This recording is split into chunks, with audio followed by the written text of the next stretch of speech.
When she was 5 years old, Lara Trump told her mum, "I'm going to be involved in something really big."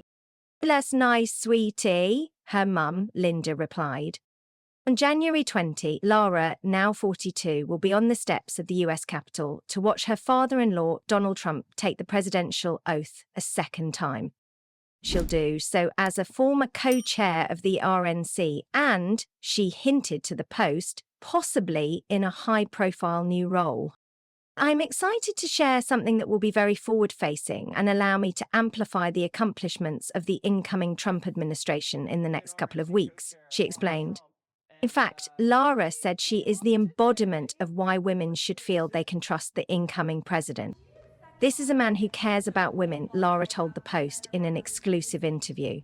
"And I tell you that as a woman who came into this family from a background where I had no ability to relate to the Trump family," meaning a business family, "whose name people knew around the world, and the World Bank, Donald Trump helped me get to where I am today, and he's a constant champion for women with whom he surrounds himself." She pointed out there are so many great examples of strong women around Donald Trump, including Chief of Staff Susie Wiles, Press Secretary Caroline Leavitt, cabinet picks like Kristi Noem and Linda McMahon, and attorney Alina Haber. "I think that's what people who get to know Donald Trump appreciate. He doesn't care what you look like. He doesn't care about your religion. He doesn't care about your gender. He doesn't care who you love. He cares about whether or not you are going to be able to perform a job to your best ability," Lara said. "It's something I appreciate as a woman because I never want someone to give me a job because of my gender." She believes that the US will see a female president in her lifetime. "I actually believe our first female president will be a Republican, but that gender can't be the deciding factor." Hillary Clinton tried to tell everyone that they should vote for her because she was a woman. "Don't you want to see a woman as president?" Lara said. "There are a lot of women I can think of right now who I would consider voting for president. But the second you break it down and use that as the reason people should vote for you, I think you lose a lot of people." Born Lara Leigh Unesca in Wilmington, NC, and raised in Wrightsville Beach, she earned a bachelor's degree in communications from North Carolina State University, followed by a stint at culinary school. She met Eric, the youngest of Trump's 3 kids, with his first wife, Ivana Trump, after moving to NYC and getting a job as a story coordinator and producer for the TV show Inside Edition, where she worked from 2012 to 2016. Before they met, "I didn't know that a guy named Eric Trump even existed," she said of her knowledge of the Trump family. The couple, who live in Jupiter, Florida, wed at Mar-a-Lago in November 2014 and are now parents to Luke, 7, and Carolina, 6. Lara was with the kids at their home in New York last July when a would-be assassin shot at Trump during a rally in Butler, Penn. About 15 seconds before this happened, my daughter goes, "Look, Mum, look who's on TV. It's Grandpa." And I looked up, and I didn't see him standing on stage anymore. Eric was in the other room, and he had another TV on with the rally. And he started calling me to come in there, and I immediately knew something had happened, she recalled. "I didn't want my kids to see something horrific, so I changed the channel." Watching Alone with Eric, she remembers how her father-in-law got up and you could see blood on him, and I knew that something was wrong. "We started calling people. And honestly, for about 45 minutes to an hour until we heard directly from him, it was really scary." She and Eric weren't immediately sure what to tell their kids, but Luke and Carolina were going to summer camp the next Monday, and she feared them finding out from someone else. "So Sunday night, I had to sit them down and tell them something happened to Grandpa. He's okay, but he's got a bandage on his ear," Lara said. "I knew they would see him the next week at the Republican National Convention, but it was really tough to tell a 4- and 6-year-old that someone had tried to hurt their grandpa." She thinks a lot about what her kids are going to hear out in the world and at school, including fever-pitch conversations about transgender athletes participating in women's sports and gender-affirming care for minors.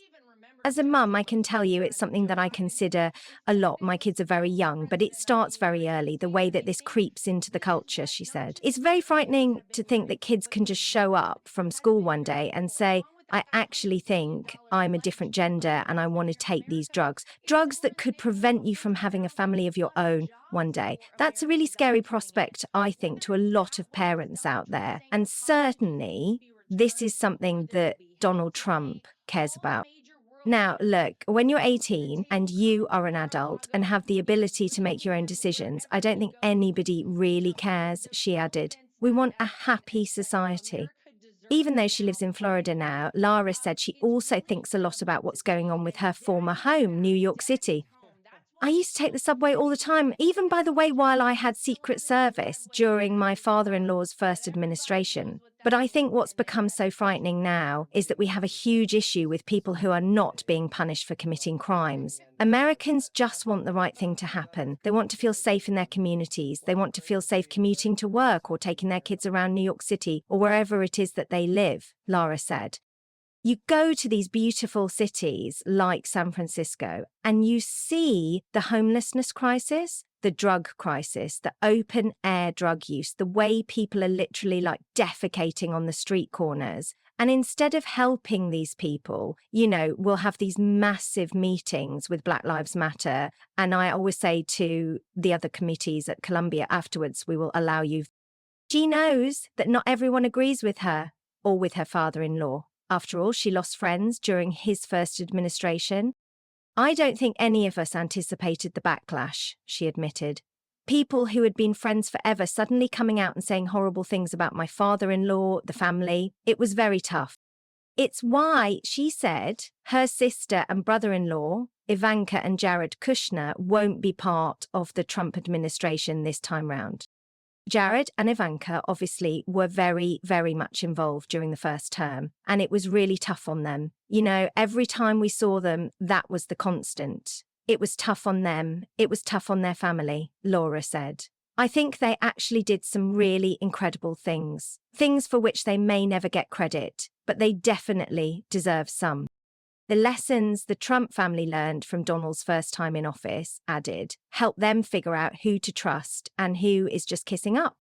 You get a sense of who's around you for the right reasons and who isn't. We're particular with the people we let come into the trust tree. One person who's found his way in is Elon Musk, who seems to have Trump's ear more than just about anyone else right now. Every time we go to Mar-a-Lago, he's there, and it's a bit of a joke. But he's in on the joke, Lara said. He's great. Who wouldn't want one of the brightest minds of our time in the circle of people doing the right thing for this country? It really seems to be that he wants his legacy to be that he was able to achieve the unachievable. And the great news is we get to reap the benefits of that. So I love him being first buddy. Lara, who also has her own workout clothing line, quit Fox News as a contributor in December 2022 when Trump announced his decision to run again and took on the role of co-chair of the Republican Party. She left that job in December amid rumors she would be running for Marco Rubio's U.S. Senate seat in Florida, but recently announced she was not pursuing that. There were so many factors that weighed into my decision on the US Senate seat, not the least of which is my young family in Florida, she told the Post, revealing that she had the backing of the president-elect. In fact, he's tried to help push me really in that direction. It's a no for now, she added, but not no forever.